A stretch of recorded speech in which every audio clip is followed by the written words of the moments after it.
for those that are, just tuned in, thanks for coming on our next episode of Tech School. Today we got an awesome speaker. We got Sandra.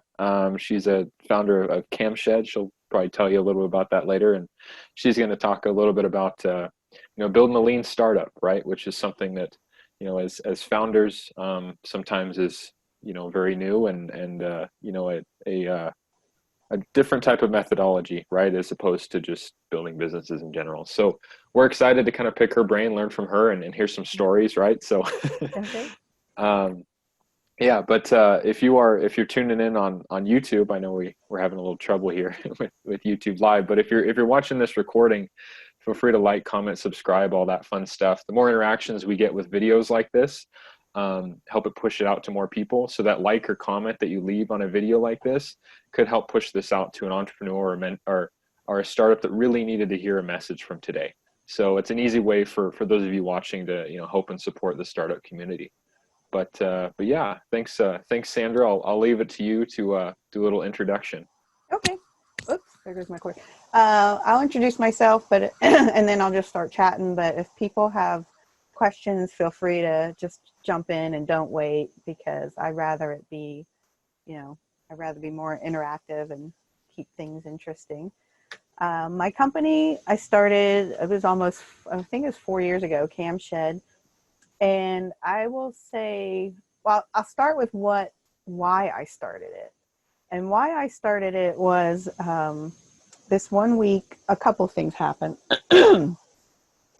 I got, I wanted to get a hold of a reporter to ask them, to talk to them about what we do, what my organization does, because that's what I do for a living, is work with reporters. That's my day job. And I had trouble getting hold of this reporter because they have to hide their emails now, because otherwise they're swamped with spam and garbage and stuff. And they, so a lot of them hide their emails. So even somebody like me, where I look for them professionally, have trouble finding them. And in that same week, I got a marriage proposal on LinkedIn from some person I never met, and some other inappropriate something on something else. And it just, the combination just made me so angry. I'm like, there are people out here who are trying to just interact in order to be more successful, in life. And we can't even communicate with each other because of all this crap caused by people who have their own agenda. There's harassment, there's discrimination, there's spam, there's fake accounts, there's on dating sites, there's catfishing. I mean, there's so many people who are getting in the way of just normal people trying to get together that it made me so annoyed. I had to get out of my chair, and I'm like yelling at nobody. I'm like, this is ridiculous. And so I was like, I need to do something about it, because I believe personally that successful businesses probably originate in pain points, because other people must be really annoyed by this. And doing some research on LinkedIn, it is a systemic issue. Harassment and discrimination is a systemic issue in that site. And there's really not much they can do about it, only because they're not built to do anything about it. I don't think it's an intention thing. It's just it doesn't really impact their bottom line, and they have other things to worry about. So I decided at the beginning to create a better LinkedIn. And so I hired friends that I'd worked with for years.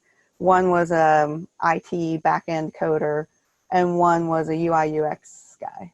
So he also had a design background. So he was basically the front end. The other guy was basically the back end. And so we spent a long time designing this. And that would be my rule number one. Everything takes longer than you think. And I would say, everyone's like, yeah, of course it does. But I mean, times 4, times 5, not like double. It just everything takes so much longer than you think. And I also didn't want to build something that was crap. I wanted something that, for example, I wanted something universal. I didn't want, even to the details, I didn't want first name in a box and last name in a box, because not all people have 2 names. Lots of people have 3 names. And if I wanted it to be global, pretty much everyone in Central America has 3 names. So, so I wanted to build it right from the get-go. So we were in the process of building it, and I decided I needed to get out in the startup world and start meeting people and things like that. So I went to Startup Week, and it was there that I met a bunch of people who helped me create my super lean startup, including curling. So while I was there, I'm going to start with curling. I met Curling, and he said, you should come to Fokcus. So I said, okay. And so I did my pitch for Fokcus and got accepted. And at that point, Curling gave me 15 minutes, and I gave him my pitch. And he said, it sounds like what you're building is not a new LinkedIn. It's a solution for all websites and apps like LinkedIn. And I was like, shit. Basically, I'd spent almost 2 years on something, and in 15 minutes, he was right. I was like, dang it. So I actually had to pivot at that time and go, okay, I don't actually even need this website. I need code. I need code that can go in other websites. So instead of competing with these giant websites, which was always my struggle, like, how do I compete with that? How do I get that, that kind of universal use of Facebook and LinkedIn? Instead of competing, I became a product to sell to them, which is also more realistic. And so when I decided to pivot, that's when my team decided to leave. So I guess that's rule number 2. People aren't going to stay. So I had to start from scratch, and I was kind of okay with that, because another lesson I learned, which I would say was number 3, was that money doesn't buy dedication. You would think that I had a great friend who's also a really good coder. He's very good at what he does. But at the beginning, he's like, I'm not working for free, which is fine. But then he said, I'm not working for cheap. And so that's different. That's different. And so I found out when they're not working for cheap, they're not that bought into it. If they're not willing to work for cheap, they're not that bought into it. And so when I decided to pivot, to them, it was like, oh, you've decided to quit. You failed. And I guess in that point of view, I had failed, in that I recognized that I was on the wrong path, and I needed to get on the right path. So if you call that failing, that's okay. And then I thought, okay,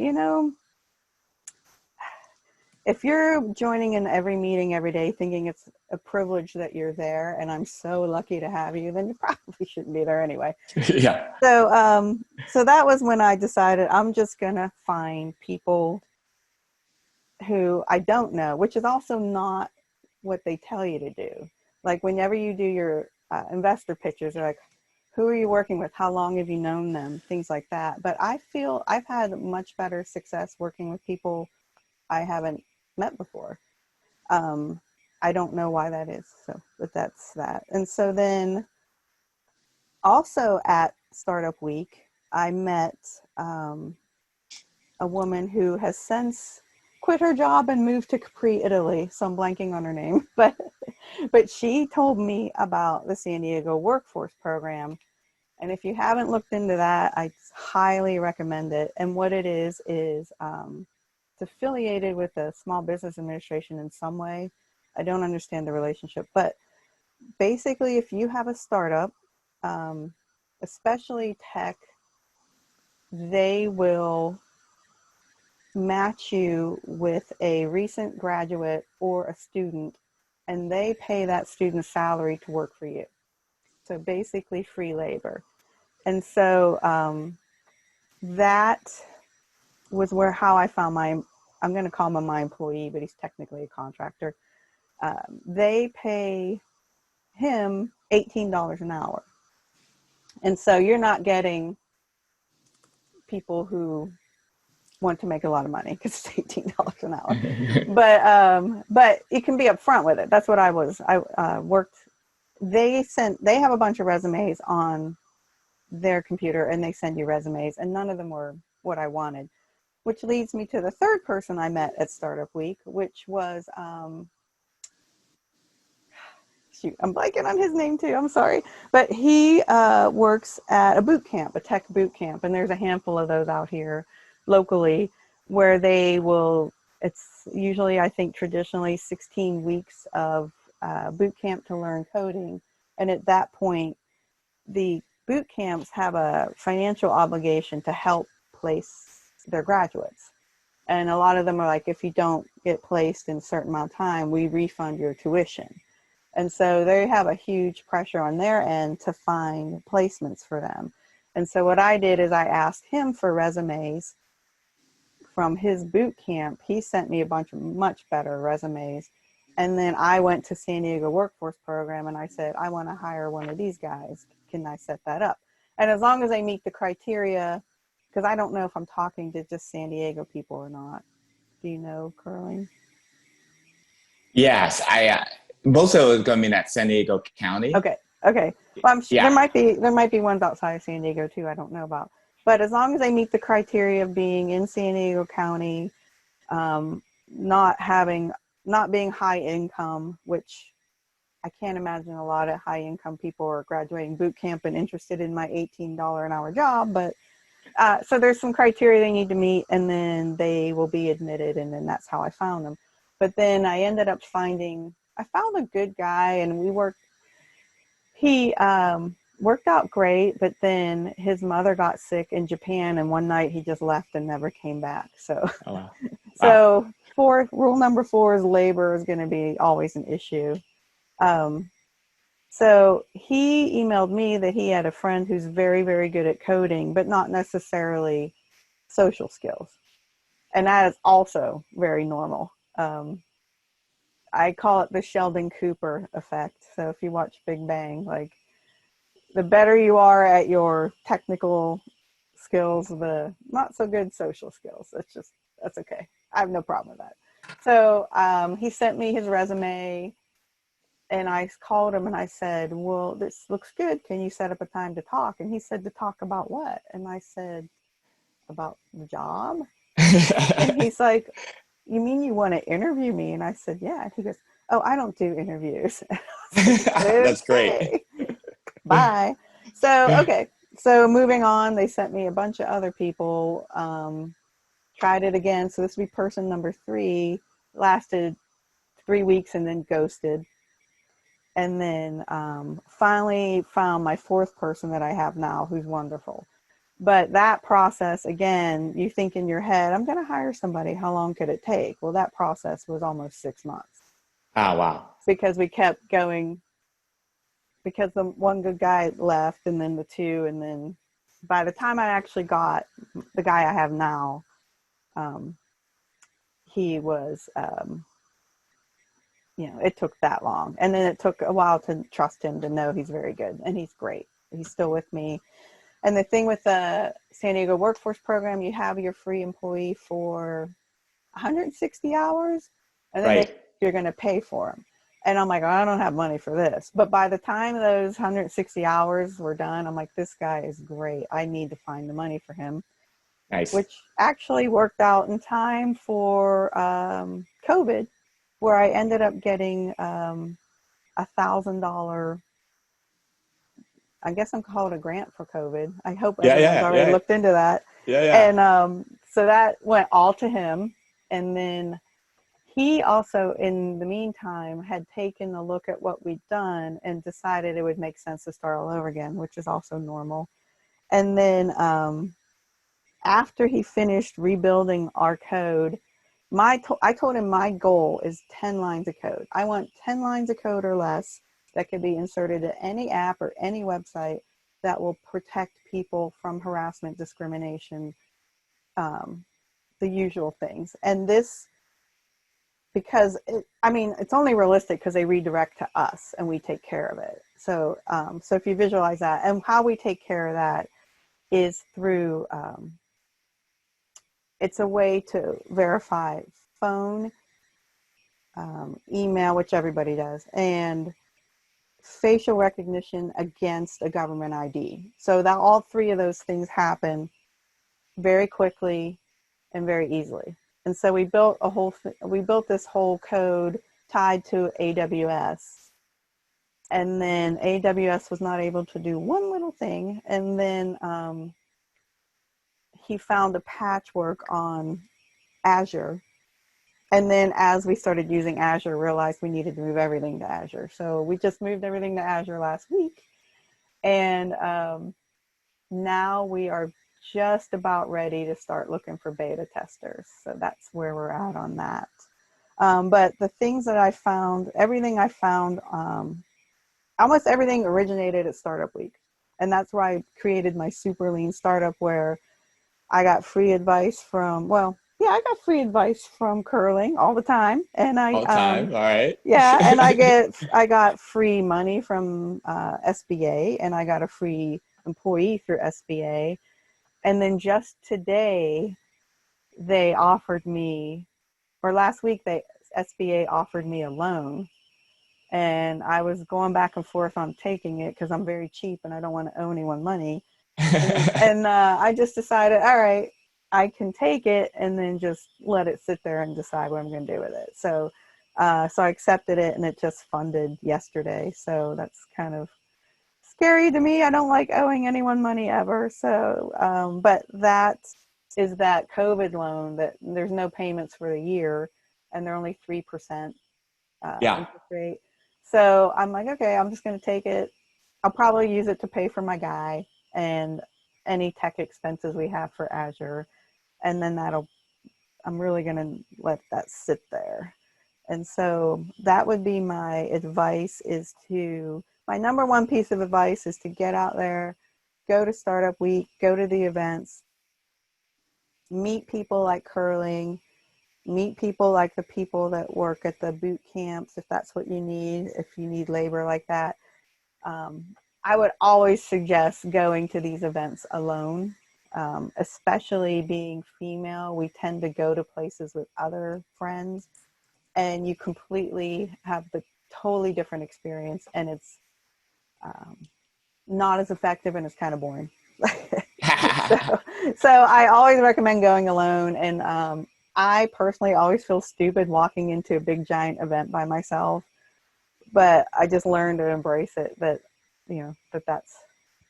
that's how I'm going to feel till I get there. Then I start talking to people, and everyone's nice. And also being, women are apologetic too. So, which has actually turned into my pet peeve. Like, I'll ask, how is your startup? Oh, I haven't even really started it yet because blah, blah, blah. I'm like, no, you're here. You started it. Tell me about it. Don't apologize. So that's one of my pet peeves. So stop apologizing. Just do it. And then other advice I got is I also joined HERA, which is called Stella Labs. And that is a incubator for female startups. And I also did a third incubator, which is weird. Most people don't do 3 incubators. I am not a professional incubator attendee. Oh. I just found them very helpful. So I did 3. And the third one was Startup Leadership Program. And what was interesting is how different they were. You would think they'd all be the same, but there was very, very little overlap. And then when there was overlap, that's when you knew this was something pretty critical, because there was overlap. But I do also notice people who go to these events, it's easy to slip into professional startup networking mode. You're not in the business of startup networking. You're in the business of creating a startup. So there are a few people that I see them everywhere. And I'm like, how do you have time for your startup? But I guess they see me everywhere. So what do I know? So I would say number one free thing is advice. Listen to everybody, but not necessarily accept it. As a person who is not considered a normal startup person, there aren't any overt hurdles. People are going to go, you can't start a business or anything like that. But there is that narrative that you see and hear about what it takes to be a successful startup. And the narrative is annoying. It's these are the stories you hear.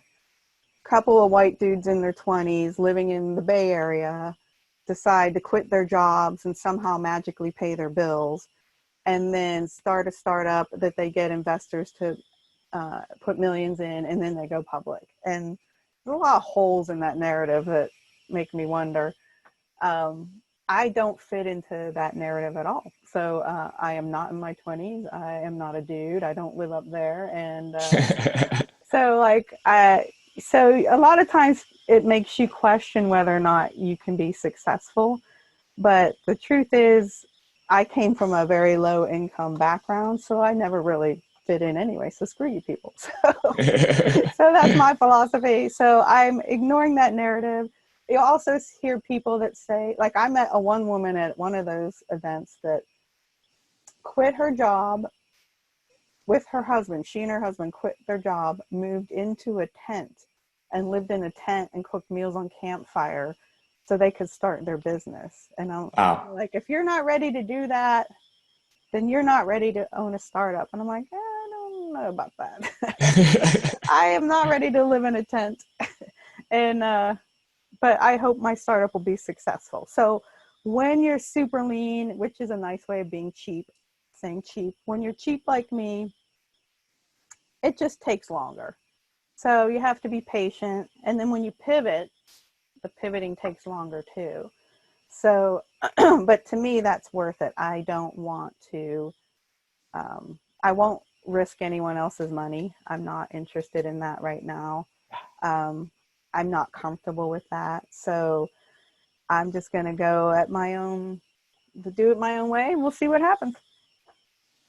I think it's your story is really good, Sandra. One, like you don't fit that narrative, and we've been finding out that narrative is a little bit false.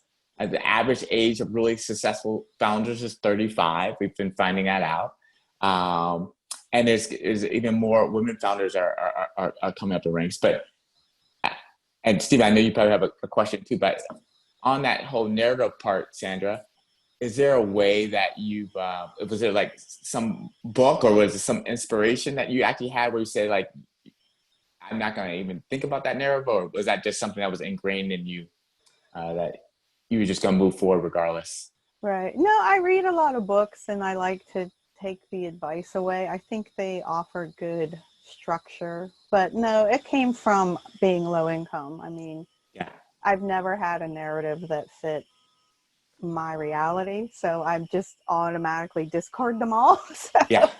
So I mean, where I grew up in Pennsylvania, it was a mill town where the mill was dead. So I didn't, at one point in my life, my childhood, I didn't know one person with an actual job, not one person. Like everyone was working under the table or not working at all. And so to me, people get afraid of taking the risk of starting their own business. But to me, I kind of had that in that part of my life had nothing to lose by just leaving. And I was going to be broke wherever, so I might as well go somewhere warm.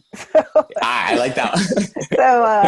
So that's my thinking. And then, you know, your whole life, you'll have people who tell you in an unspoken or overt way that what you're doing isn't going to work. And it's just up to you if you want to listen.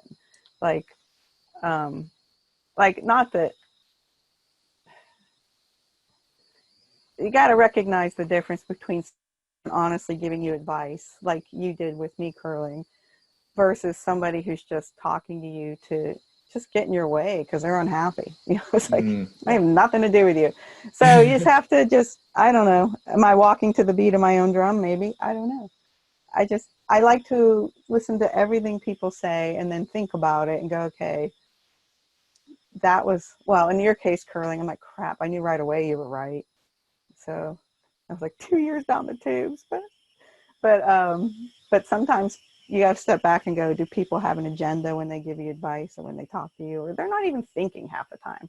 So it's just, but when you go to events like this and that's how you meet the people who, and you would think that they wouldn't want to help me. Why would they want to help me? I had nothing but an idea and I was spending my own money on hiring my friends. And so why would they want to talk to me? But nobody pretends to have that crystal ball. They, like the SBA, for example, they're not there to guess who's going to be a winner or loser. They're just trying to help everyone grow, and that, you know, helps the economy, kind of thing. So so that was part of it. I mean, if, in the sense of you know, self-doubt, which is also, I think, comes with the territory. Yeah, it does, Sandra. Stephen, yeah, anything you want to add? Yeah, I mean, I think that, you know, a number of the questions that I had or was going to pose to Sandra, she kind of answered kind of in the midst Yeah, of that story, Oh, right? yeah, it was good. So yeah, thanks Sandra for sharing that. I know that you have some awesome experience. You kind of expressed that. It's really cool to hear your story and to um, you know, just to kind of echo curling.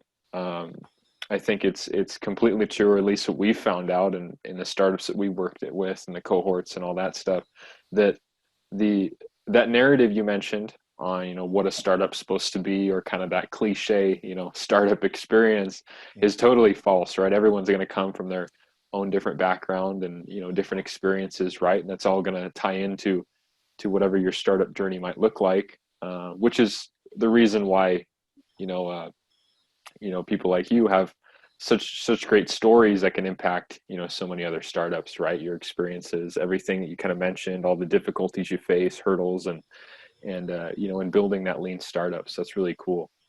I know Curling already asked about you know, some resources, and I know you. Is there any specific challenges you faced, or I guess something you could kind of tell us about, just specifically being a woman founder, or just, you know, I know you've mentioned before, you know, being non-technical, right? right. Is there anything specific or any advice that you would have for somebody that kind of falls into one of those areas? Right. For a female founder, my advice would be, again, to be unapologetic. It's, I've been, being in the being in the, that's true, being in the startup world for a couple years, I've met, you, you kind of meet not the same people every time, but it's good to see, you know, familiar faces. And I have met over the years this one woman who has a great idea, and she won innovative awards, and um, she has a great idea, and and she has everything it takes to succeed. She's given speeches about it, but she won't do the cold calls to start selling it. Like, there's this barrier. Yeah. And part of it's a language thing, because English is her second language, but I talk to her all the time. She speaks it fine. But part of it is a female thing, where she doesn't think anyone wants to talk to her. And I don't know how to fix that. But that is something we all have to get over. So I Good, don't good. know.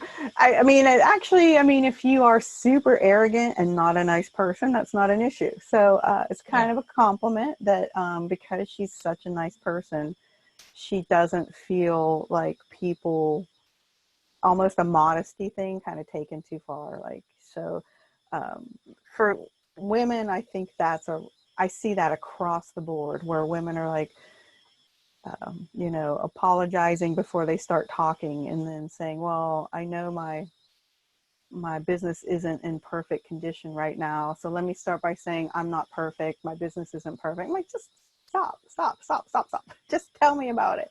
We all know that it's inherent. We all know you're not perfect and your business isn't perfect. I mean, God, I've done mine over 3 times. This is the 3rd time. And so um I, you know, so I don't, and if you apologize for you, people will fill in that gap. If you don't think um, if you come across as not feeling like you're ready, people are going to think you're not ready. You know, people will take that path right to you. If you tell people you're wonderful, more likely they're going to believe that than, I mean, maybe they'll believe it, but like, if people tell you're not ready, they're all going to think you're not ready. It doesn't matter if it's true. So just don't walk in with that mentality. Just walk in and go, I'm me. this is my product. Actually, my product is YesImMe, YesImMe.com. That's the name of my product. So I should have thrown that out there. Yeah. And that was a hard URL to find. I digress. So, so as a woman, that would be my biggest piece of advice, is just to go balls out and be aggressive and just say, I'm here. This is my idea. What do you think? You know, and ask people and, you know, see what happens. And then as a non-technical founder, I have managed staff over the years, so I know, so you don't have to understand tech as long as you understand people. And so when somebody says to me, you really want me to actually do an interview for a job, then yeah, you're probably not going to be a good fit. And that's a good point, Sandra. yeah. And so, and then there's a million cues. And after a while, you just know, like the guy I have hired now, I've only met him twice, and he's worked for me for a year, I think now. And, but I trust him totally. He's very good. He's very clear on what he's doing. This is what I've done all week. Let's talk about it. This is the issues. This is how I'm thinking of solving them. And so I have every confidence that when he says something's going to take 2 weeks, it isn't because I pay him by the hour. It's because it's going to take 2 weeks. And so hiring good people that you can trust, I think, is the key. So.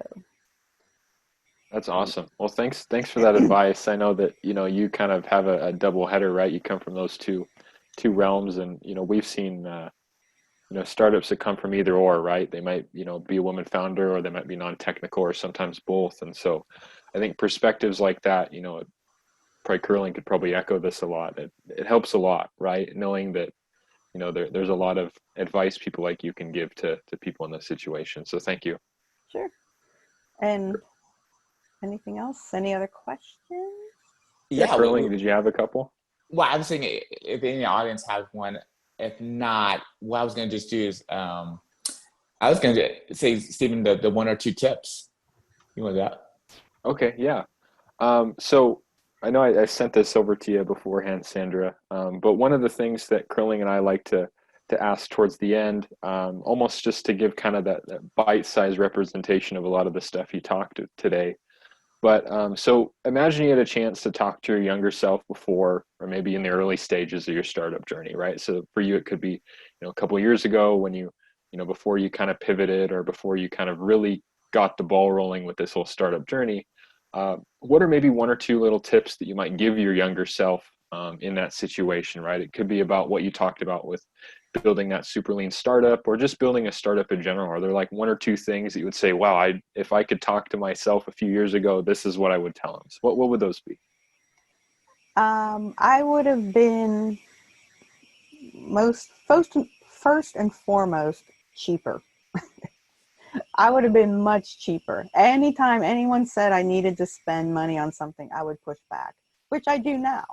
I push back, and I'm like, and even if it's, you know, like my employee said, well, if we can use this software product for $500. It's not a lot of money, but I have learned the hard way that it all adds up. So I push back every time. I'm like, why? Why do we need to spend $500 on this?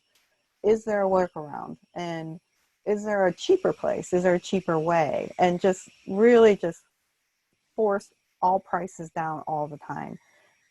People are different, but product for sure forced down. And we're at the point now where we're so cheap. We're living on I don't know if you've tried Azure, Microsoft Azure. Yes. They give you the $200 free for every account. We're still squeezing that $200. So we still haven't paid for Azure yet. Azure? I forget what to say. Anyway. Yeah, Azure. So, I mean, we are squeezing and always be squeezing those prices, because and I guess my second point would be a little paranoid about money. Like, treat it like, you know, you might have it now, but will you have it in the future? You don't know. So be paranoid about it. Assume you're not going to have the money in the future. What if you don't have the money for that in the future? Then what happens? You're going to have to figure it out. So why not figure it out now? And it doesn't cost you anything in the first place. And then probably my second would be, again, the time. I mean, everyone knows, just like building a house, looking for a job, everything takes longer than you think it will. When you haven't done it before, it takes longer, and everyone's like, yeah, it takes longer. But in your head, you think it's going to probably take twice as long once I figure it out, but it's not twice as long. It's like I said, 4 times as long or 5 times as long. And, just bringing on one employee for me was a 6-month process in the end. You just don't know until you start. And so, and that also is another reason why you should be super cheap. So, Good point. because if it takes 4 times as long and you're spending 4 times the amount of money you wanted to spend, then you could be in trouble. Yeah. So, but I also don't want to imply that my path is the best or only. I don't know. If I'm, rich in 10 years, then, then I can say my path was good. But for now, that's where I'm going. That's my attitude. That's my advice. And we'll see what happens. That's great. Awesome. That's awesome advice, Sandra. So I know we do have a question in the chat. Oh, I'm sorry. I don't have my chat open. I That's all right. apologize. Okay. Oh, the name of my company? The name of my company is Kamshed, but we own YesImMe.com. YesImMe.com is the product. So I'll just go down here. The question was, do you have any suggestions regarding locating like a positive support base? In what context? Like other entrepreneurs to hang out with? Is that what that means? Yeah, it seemed like that's what it meant in some ways. I know you mentioned Startup Week, and I'm on the board now for Startup Week, so we're having Okay. Startup Month, Sandra. Oh, We're having right. Startup Month, yeah, that's coming up. But Right. you mentioned that, and that was great. Is there any other ones that maybe have this kind of supportive Um, base? I went to Startup Leadership, and that's a weekly meeting. Okay. There's the Red Cup. I like Red Cup. Or what's that called? What's the exact name? That's a little Oh off. yeah, 1 million 1 cups. You million mean, cups. Sandra? 1 million Okay. cups, right. I like the 1 million cup meetings. I also have found, believe it or not, on the Meetup app, you can find entrepreneur meetups in about every neighborhood, really. Okay. If you telecommute, I think those kinds of things are important because it gets you out and about, because if you're sitting around all day in your own world, it's helpful to get out. Yeah. But again, I mean, it's been super valuable. My business is nothing like I thought it would be, in a good way, looking back to where I started to where I'm now, because of all the advice and help I've gotten from everyone. And there are a lot of niche organizations, like for women or for diversity, things like that I would encourage everyone to look into.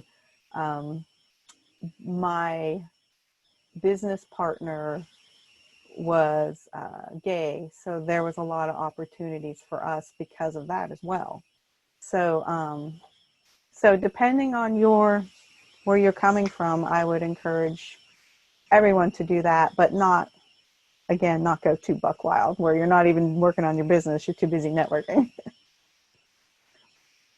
We have a couple more questions. One from Joanna, Sandra. And Mm-hmm. this is kind of more like kind of your background though. And Joanna's from Pennsylvania too, offhand. All right. Yeah. But Philly. she's. Philly, okay. Do you want to ask that first question, Joanna, to Yeah. Sandra? When did the entrepreneur bug bite you? Well, my background is in communications and public relations, and I had worked for a company where I created some unique messaging in a environment where it was difficult to stand out.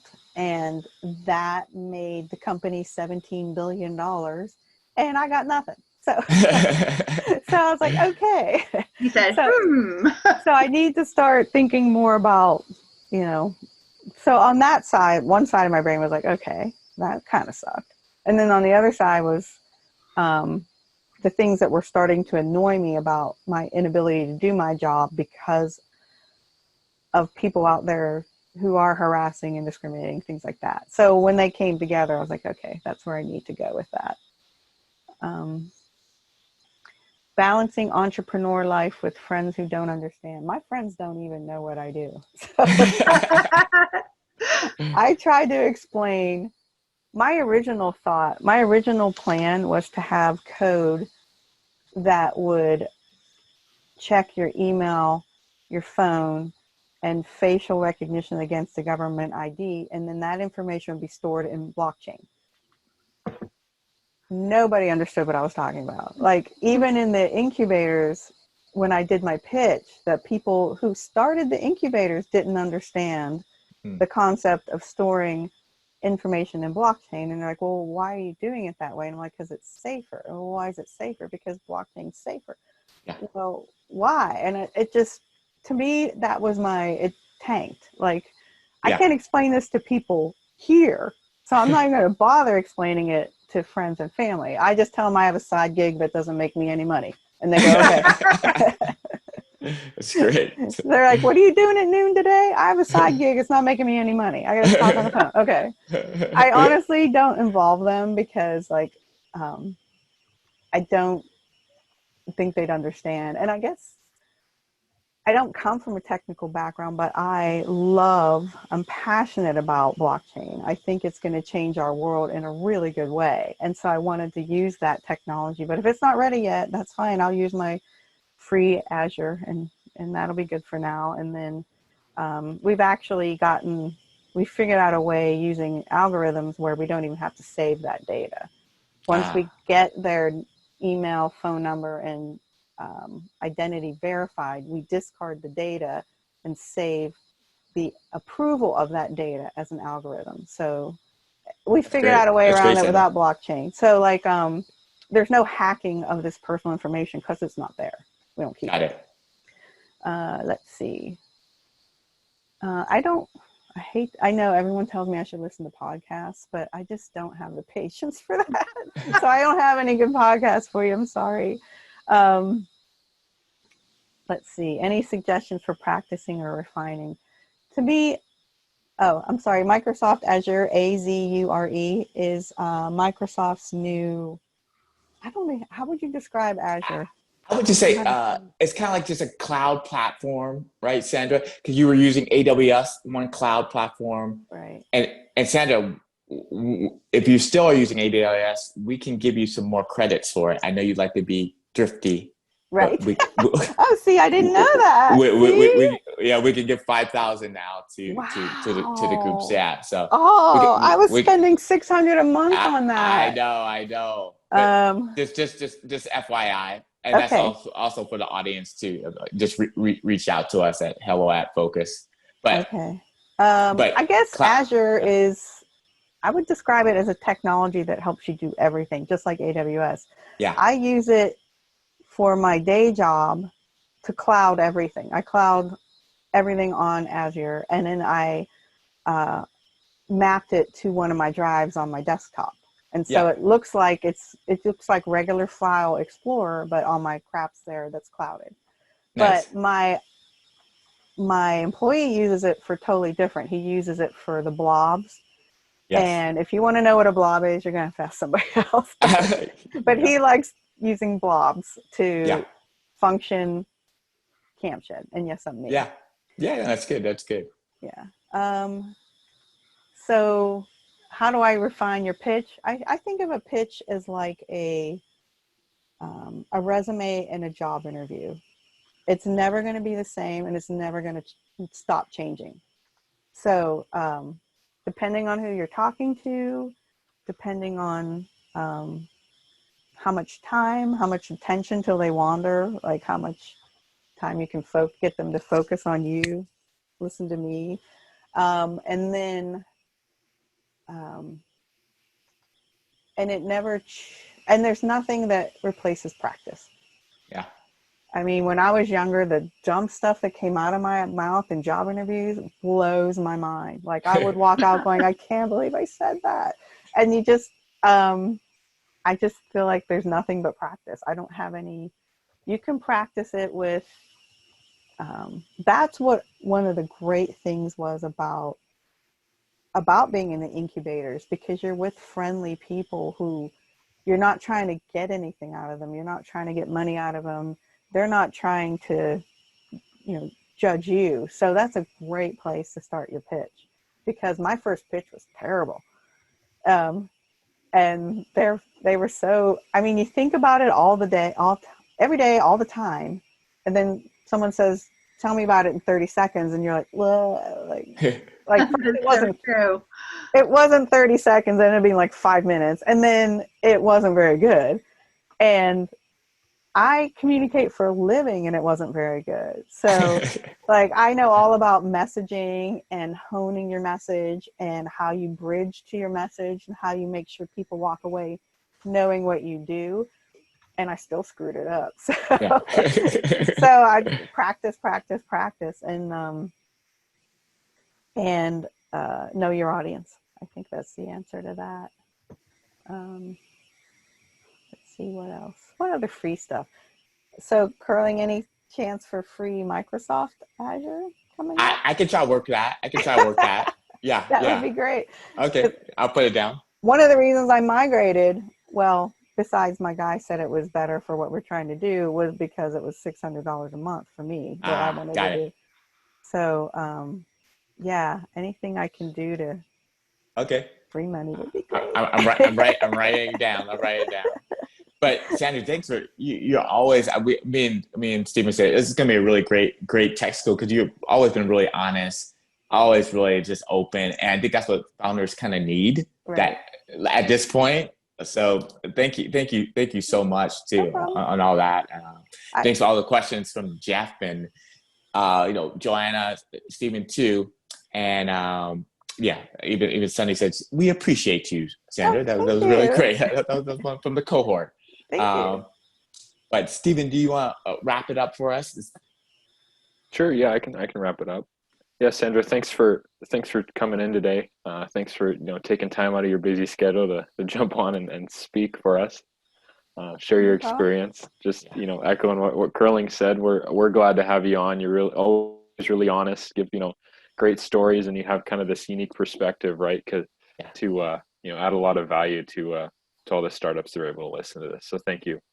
You're welcome. I hope everyone does well. I think you all have great ideas, and I'm at Sandra@Kamshed.com if you want to reach out. KAMSHED.com. Awesome. And we'll put it on the description stuff too on the video. Okay. Yeah. Good. We'll post this on YouTube after the fact. So we'll put your email there for those who want to get in touch and know a little more about Kamshed. Okay. Thank you. But yeah, just to finish things off, thanks everyone for tuning in. Just to echo from the beginning of the show, if you have a chance, feel free to leave a like, comment, subscribe, all that fun stuff. All the interaction that we get with videos like this helps push it out to more people, helps improve our reach.